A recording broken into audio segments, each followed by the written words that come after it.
Learn everything you need to know to go camp at a primitive campsite. Are you tired of feeling like every time you go to book a campsite at a state park that it seems like it's always booked up months in advance?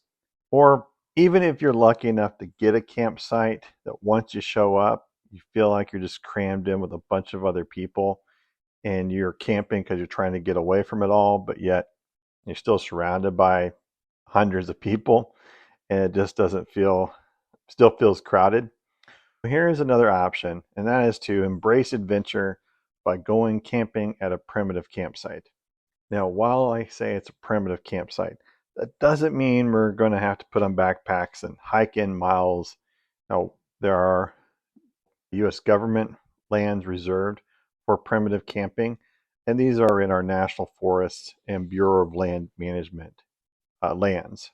You can find places to camp in national forests or BLM area using an app like iOverlander.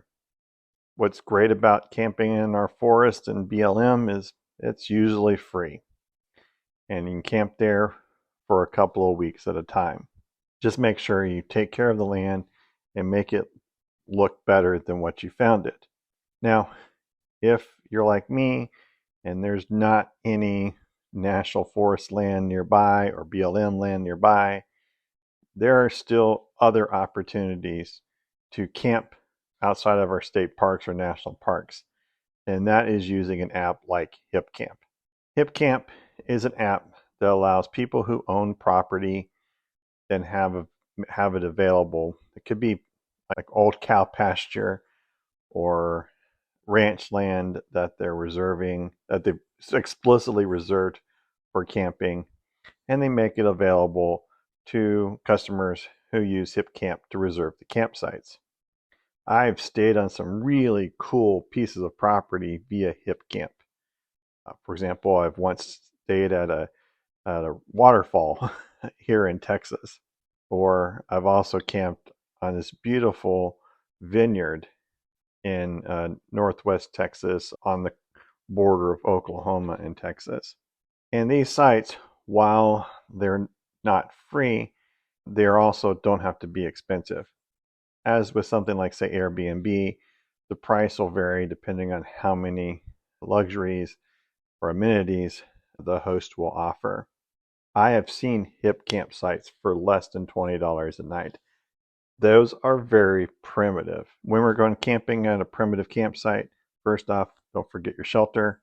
Don't forget, so make sure you have your tent and sleeping bag and sleeping pad and all the clothes you need to enjoy the outdoors.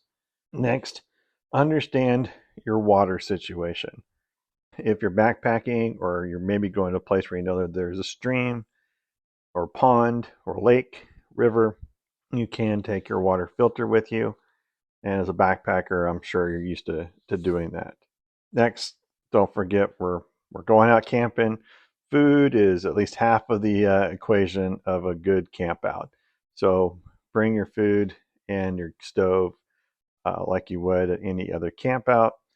You can, of course, make a campfire if the local regulations allow it. Again, have to follow the rules. If the county where you're camping, may have a burn ban. If that's the case, can't have a campfire, but usually can still power up a gas stove.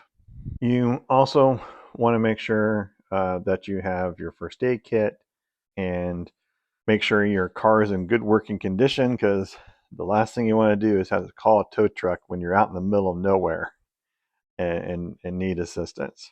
Finally, as with any other camp out, make sure you are checking the weather and understand the conditions so you can plan your camp out accordingly. Oh, I should say, and most importantly, follow, leave no trace. We're blessed to have the ability to go camping here in the United States. Let's do our job and make sure we leave those campsites better than what we found them.